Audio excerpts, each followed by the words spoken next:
The Sphinx of Egypt is one of the most famous ancient sculptures in the world. But how much do you really know about? In fact, how much does anybody really know about it? There's far more to the Sphinx than most people imagine. You probably won't even realize how much about it you don't know until you've finished watching this video. Let's start with a theory that several people have posited. But nobody's ever been able to prove the idea that there's a secret door or tunnel beneath the Sphinx, leading to underground chambers. This is a theory of the historian Matt Simpson, who believes that there are tunnels beneath the Sphinx that connected to the pyramids of Giza. Samson is positive that a French archaeological excavation located the secret doorway during a dig in 1837 and that the incident was witnessed by the Egyptologist Colonel Howard Weiss, but both the team and Weiss were somehow compelled to keep the discovery secret. Simpson's theory seemed outlandish until the discovery of secret tunnels beneath the Giza Plateau in 2019. If there are tunnels down there, they must lead somewhere. A connection between the pyramids and the Sphinx makes a degree of sense if we're to assume that the internal cavities of the Sphinx had a purpose. But the question of why the French archaeologists and the colonel would be ordered to keep their discovery secret remains unresolved.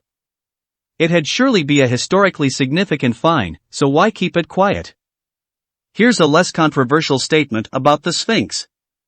It was carved from a single piece of rock. The sculpture seems too enormous for that to be true, and yet it is. This colossal monument was carved from a single piece of limestone which was chipped away at by presumably hundreds of workers until we were left with the 240-foot-long 66-foot-tall shape we recognize today. Actually, that's not quite true. The present-day Sphinx is then repaired and partially restored with limestone blocks. So its original shape would have been very slightly different. An orator construction project on this scale would be a monumental undertaking for any building or design company today. So the idea of the ancient Egyptians going about their work with nothing more sophisticated than basic hand tools all those years ago is nothing short of staggering. We don't even know the name of the designer who oversaw the process, as unlike many other large sculptures and structures in Egypt, the Sphinx doesn't carry any inscriptions to identify the people who made it. It's no wonder that some people believe it was made by aliens. We're back into controversial territory again with our next statement. The Sphinx might actually have been intended to be a representation of Anubis, the dog-faced god. Conventional archaeological and historical theory says the original face of the Sphinx was that of the pharaoh Khafre. But there are plenty of people who disagree with that assessment. One school of thought is that it may have been a lion designed to represent the star sign Leo. Lions didn't have any special status in ancient Egyptian culture. Dogs on the other hand did, and that was thanks to Anubis. Look again at the shape of the Sphinx with its flat back and the position of its legs. Does it remind you of a dog? Another point to consider is that Anubis was believed to be the guardian of the necropolis, if as some believe Giza Plateau is or was a necropolis. It makes all the sense in the world to have an enormous sculpture of Anubis looking over it. Could the face of the Sphinx have been altered in such a significant way since it was first made? It's possible. We've mentioned that there's no inscription on the Sphinx already, so it seems only right to ask who built it? If we disregard the Anubis theory and say it's a representation of King Khafre, it must have been built between 2558 and 2532 BCE. There's no solid proof of that though.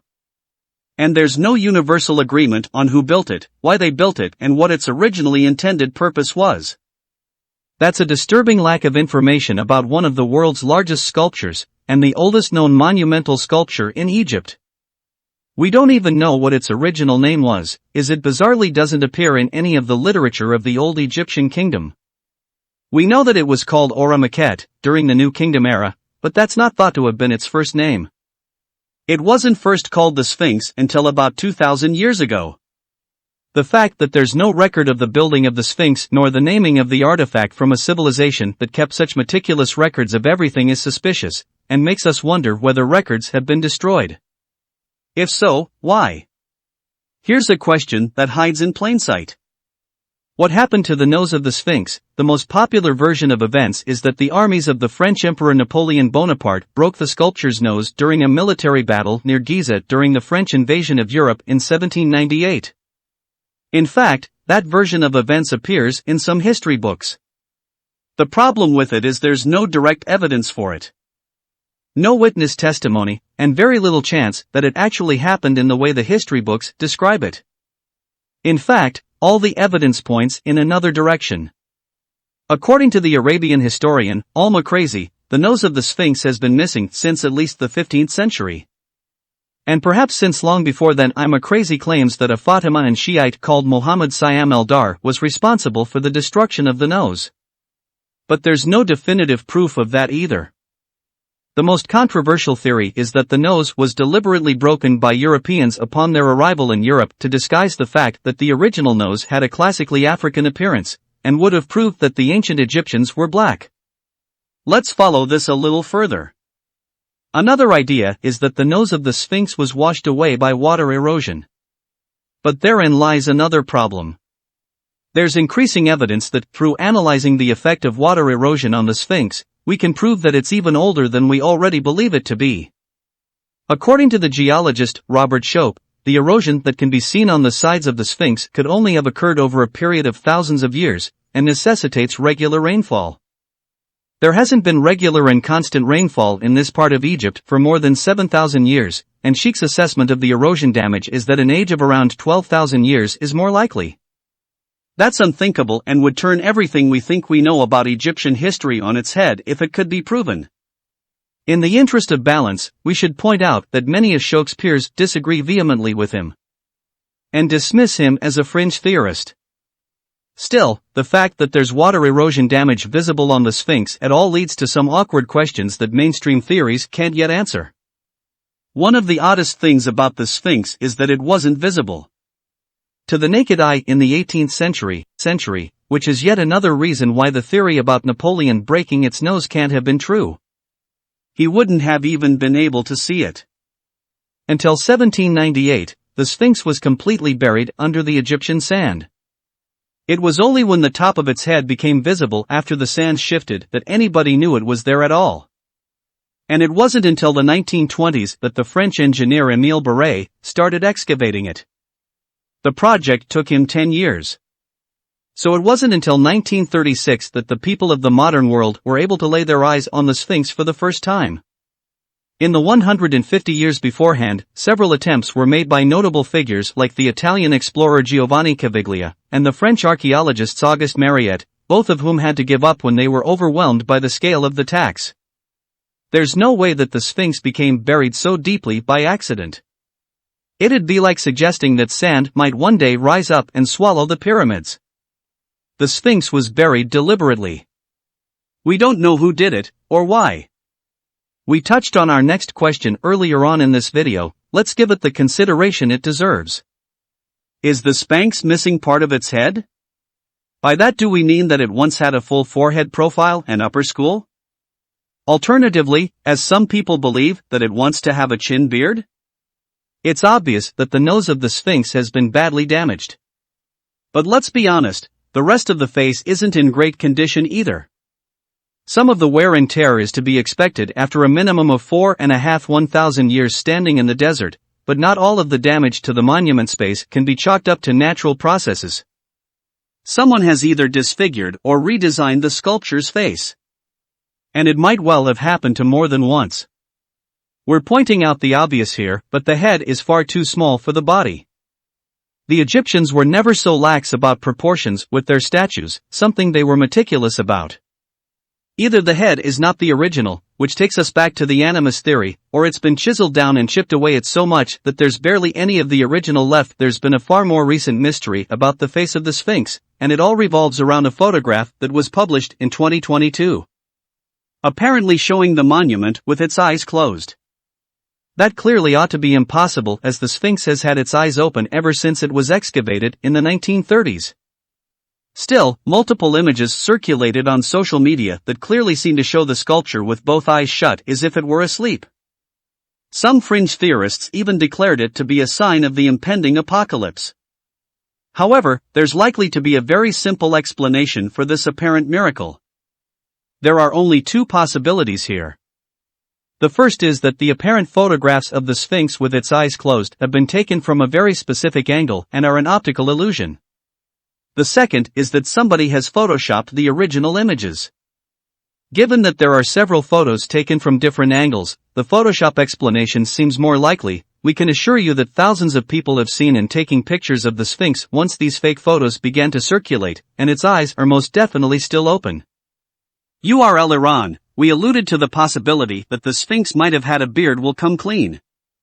That's less of a possibility and more of a solid fact. We know it's a fact because there's a decent chunk of the Sphinx's beard and the collection of the British Museum. It's one of many ancient Egyptian artifacts in the British Museum, which, if we're brutally honest, probably shouldn't be there. The official version of history says that the broken beard was found in pieces between the front paws of the Sphinx during the 19th century. We know that can't be true, because we've already covered the front paws of the Sphinx were buried under sand until the 1930s. Although it's been suggested that Caviglia got down as far as the paws before giving up on the idea of excavating the rest of the sculpture. It's both frustrating and surprising that the recent history of the Sphinx is just as full of holes as its ancient history. Nevertheless, the beard is real. And there's a campaign in Egypt to put all the pieces back together and reattach it to the monument's chair. So what's the big takeaway here? What's the biggest thing that we didn't know about the Sphinx before that we now know, perhaps, is the revelation that we have no way of knowing how old the Sphinx is, other than a general feeling that it's definitely older than the pyramids was over and may in fact be several 1,000 years older than though it might have been built for Khafre somewhere around 2600 BCE, or it could already have been ancient by the time Khafre was born. The effects of erosion on the limestone are suspicious. But if we start talking about an age of 9,000 years or more, we'd have to rule out the idea that it was built by the ancient Egyptians at all, or at least not by the ancient Egyptians as we currently understand them. It'd have to be an advanced civilization that predated the Egyptians and perhaps laid the foundations for their culture. That's not the same as us saying that aliens were involved, which is something that so many fringe theorists are fond of saying about the Egyptians, but it does make us wonder who lived on the land before them. Perhaps the bigger mystery is what the Sphinx was carved for and what its purpose was. We've all seen pictures of this world-famous monument all our lives. But how many of us have ever stopped to wonder why it's there? If it's really a representation of Khafre, it seems incredibly vain even by the standards of Egyptian pharaohs. Making something like this would have set a precedent. So why did none of Khafre's successors build a Sphinx of their own? If on the other hand, it was first conceived as an enormous sculpture of Anubis, why was it ever changed? Why is the head so much smaller than the rest of the body? And what happened to the original head? Why are there no written records of its creation? What was it called when it was brand new? Did it have a higher purpose? Or was it just an impressively huge sculpture that centers a monument to the power and influence of one particular pharaoh at one particular point in time? These are questions we don't have the answers to.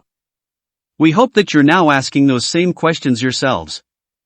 And that you've enjoyed this look at Egypt's most mysterious monument. Subscribe to the channel and turn on notifications and you will be the first to know when a new video comes out. Thank you for watching, and see you in the next video.